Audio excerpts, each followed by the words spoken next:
Hello, my name is Tony Freeman. I'm the director at Wholesale Graphene. First of all, thank you very much for clicking on the video. Over the last few months, we've been working on a non-toxic and environmentally friendly energy storage device. Now, normally when we make our batteries, we make them in a sealed pouch cell design, and we obviously look at all different types of carbons, different types of graphene, different types of current collectors. And what we basically do is we test these types of cells, and we monitor the performance, and we change one variable at a time. So normally when we make our batteries, we make a graphene ink, and obviously we will cut them down into small discs, and we make them into coin cells. And then once we are satisfied, we then basically scale up the size of the pouch cells, and then we will test it, and we'll go through many different cycles of tests. What we have here is a BK Precision test equipment, and we actually have another station which does all the charging and discharging. We can monitor things like performance over 1,000 or 10,000 life cycles. So that's the basic introduction to what we're doing. So I'm just going to explain the setup that what we have here. We have a desktop power supply, we have a multimeter that will give us a reading across the cell. We have a motor to discharge the battery. So we're going to charge it for 1 minute, and then we're going to discharge it on this motor, and then basically we're going to let the motor discharge all the energy from the open cell, because I've decided to basically showcase and show what's inside the pouch cell and what it would look like. So it has a single layer of a sheet of paper with the current collector on top, and obviously it's a symmetrical battery, so the anode and cathode material are exactly the same, which actually also reduces cost, but we're actually more focused on performance. And as we know that graphene has a significant large surface area, then we know that we're going to get a good performance from the inks that we're developing. So what I'm going to do is just pop the top on and connect the power to the cell. And what we'll do is we'll just clamp this down very lightly using these paper clips.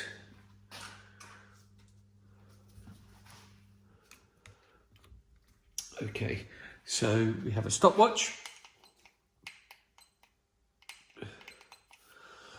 So we're going to charge our battery for 1 minute, and then what we're going to do is we're going to then discharge the battery through the motor. Okay, so when we turn off the desktop power supply, the only energy which will make the motor spin will be coming from the battery itself, and we're going to connect the motor with this green cable here.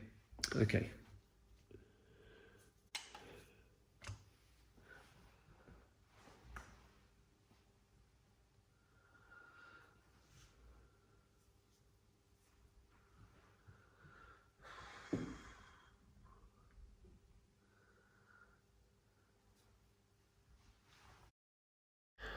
So what I'm going to do is just change the display on the desktop power supply, so we now can see the voltage which we're charging the cell at, which is 1.7 volts, 52 to 53 milliamps.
For our second test, what we've decided to do is increase the amount of amps which we're charging the cell at.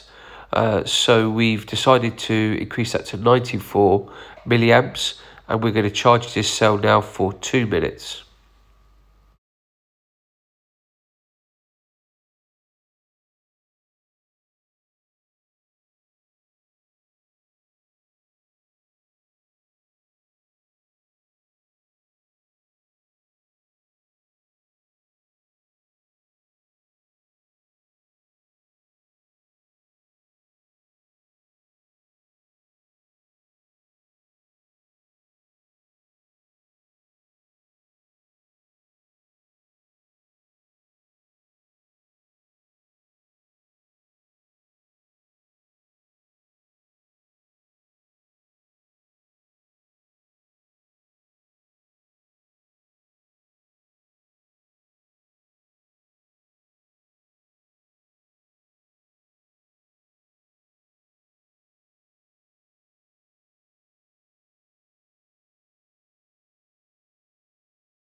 So for our third test, we've decided to lower the charging parameters. So we're going to charge the cell at 1.3 to 1.4 volts at 35 milliamps. And we're going to charge this now for 5 minutes, and then we're going to discharge after the 5 minutes have been completed.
So now we're going to showcase our fast charging capabilities of our energy storage device. So again, it's the same setup, but we've changed the parameters. So we have set a limit to 3.2 volts and 1 amp. But what we're going to do is going to charge this for 10 seconds. Then we're going to discharge it again on the motor, and we're going to see how long that discharge lasts. Okay, so let's go.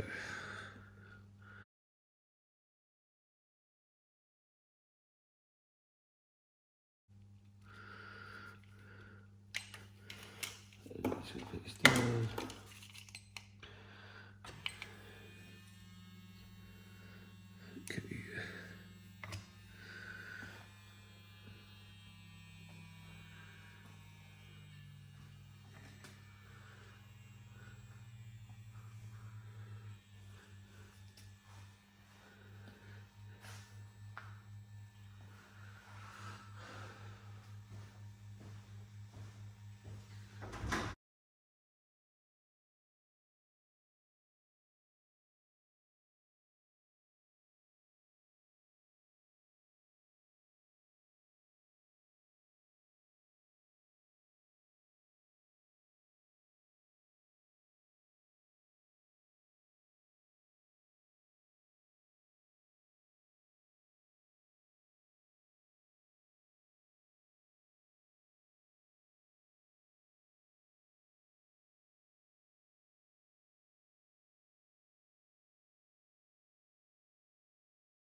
So what you can see here is the graphitized coal, which we've made in the lab.